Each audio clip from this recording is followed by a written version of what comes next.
That's my 1981 Toyota Corolla. Outside, I have 1991 Lexus LS400. We're gonna put that motor in this car, one UZ swap, going in that bad boy right there.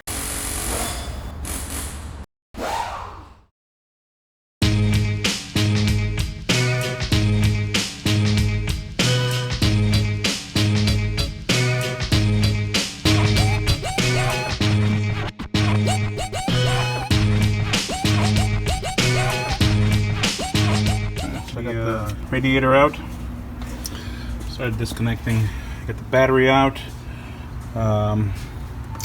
This will be the fuel line right here. Gotta make sure I plug that. This was the air box I took out of here. So the throttle cable is out. Power steering, I'm sorry, the cruise control, which was there, it's already out. Here we are, gonna take apart this guy right here. All right. So I took this suckers off here so I can get access to this, so I can disconnect that to get the transmission out. Next, I took away the glove box. Then these guys, this guy right here, the panel that goes underneath there, like that. And that is where the ECU is at. This ECU looks super clean, and it's held up by one, two, and 3 screws. Take those out, you have access to this. Now I'm going to disconnect these guys, okay, and take the ECU out. I'm done for the night. Removed the whole center console, including the radio and all that stuff. This guy's already taken apart. Also, again, I took out the ECU. So I'm leaving all those wires intact because I'm going to use as many of those as I possibly can. And yeah, that's it. We're done for the night. I just removed this the gauge cluster, all the plastic casing that goes around it. I'm going to take apart these guys and all the connections. Duly know what goes where, so that I can, again, I don't know what I'm keeping, what I'm not. So, not that I'll use this guy, but I need to know where everything goes in the event that I do need it. I can come back to it. So, after I took that sucker out, I had to free the wire harness, which gets fed through the, what do you call it? That's the firewall over there. This is the main wire harness that connects to the ECU, and it also connected down here. I'm not sure what these connections are, and maybe, I'm not sure. I'll have to find that out. But at least you free the main wire harness, which is right here, so that we can possibly, okay, so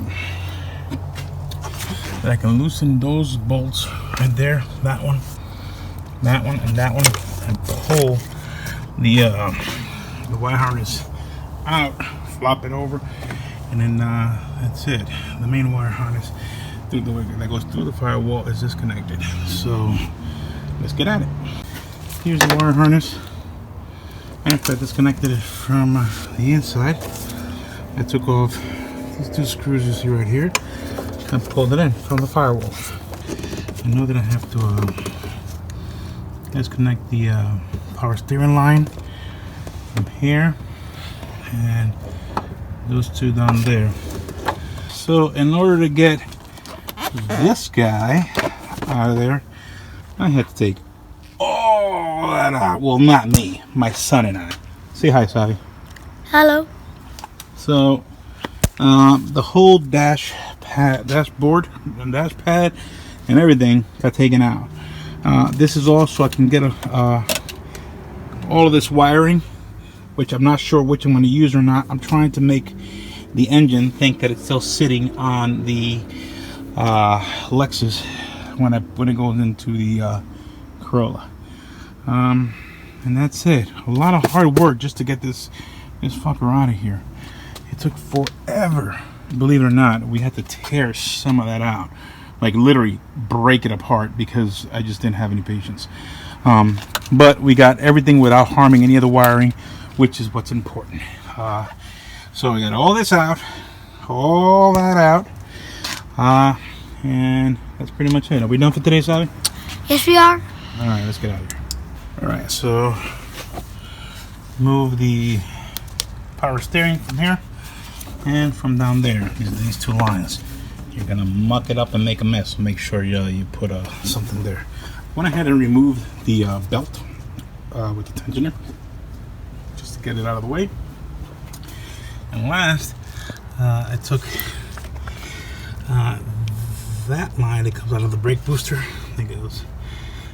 Hang on, let me move this guy. See if you can see that line right there. It goes up to the brake booster, goes up and around there, and here it is.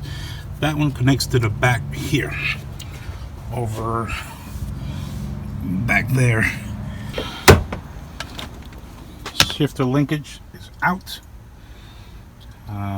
Yes, I'm working at nighttime. Actually, I try to put an hour a day. All right, so I also got the O2 sensor out. The transmission mount is out. Engine is currently just being held up by that transmission. You can see up here also the there we go. The drive shaft is off in the front. It was actually had done it in the back already, but as it turns out, I don't need to do it in the front. I only needed to do it in the front. I'm not going to bother with the cats. If you can see here,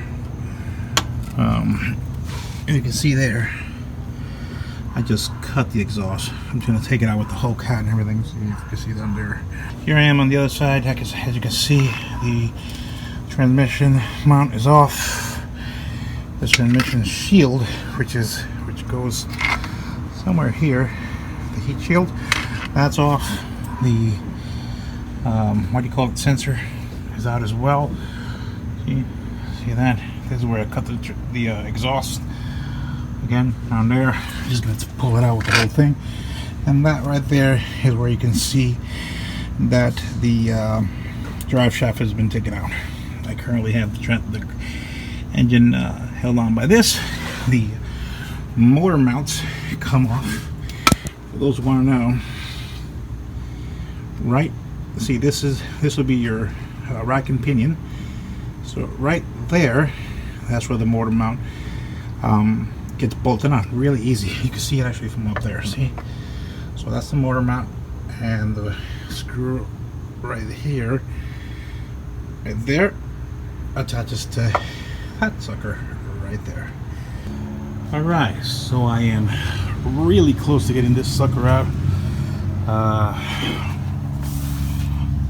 I'm barely hitting anything back over there. I don't see anything there. Too bad. This is coming up with the cats. Okay, get on this side.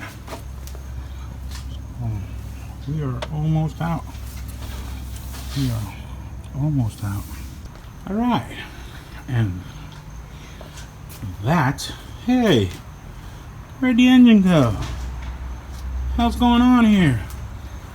Oh, I have to take that off? Oh, wow.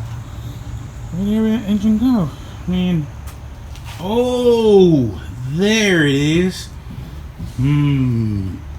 There's the engine. And soon, oh yeah. Oh yeah. And that's how you do it. Alright, so Project 1, get that transmission off of that car.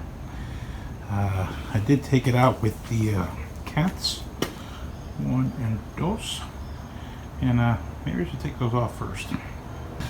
Alright, so the cats are gone, 1 and 2, they're out, along with the bracket that holds them together that goes from side to side.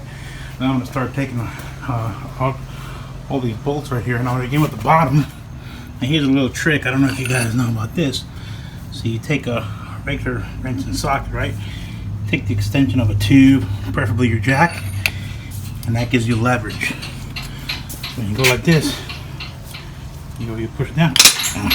You broke it there without even having to, what do you call it? Break a sweat. Alright, so before I continue taking the bolts from the what do you call it, bell housing. I have not taken these two lines are out, which go from the transmission back there, and that's what feeds into the what do you call it, into the radiator. So the oil lines to the automatic transmission would feed into the radiator. Those needs to go out. There is a screw there. There's a screw there, and one down there. Those need to come out. Now I suspect that I'm gonna have a heap of the transmission fluid coming out of there, which I don't want. So that was a little fight a little bit. So that guy is off. Here's your torque converter.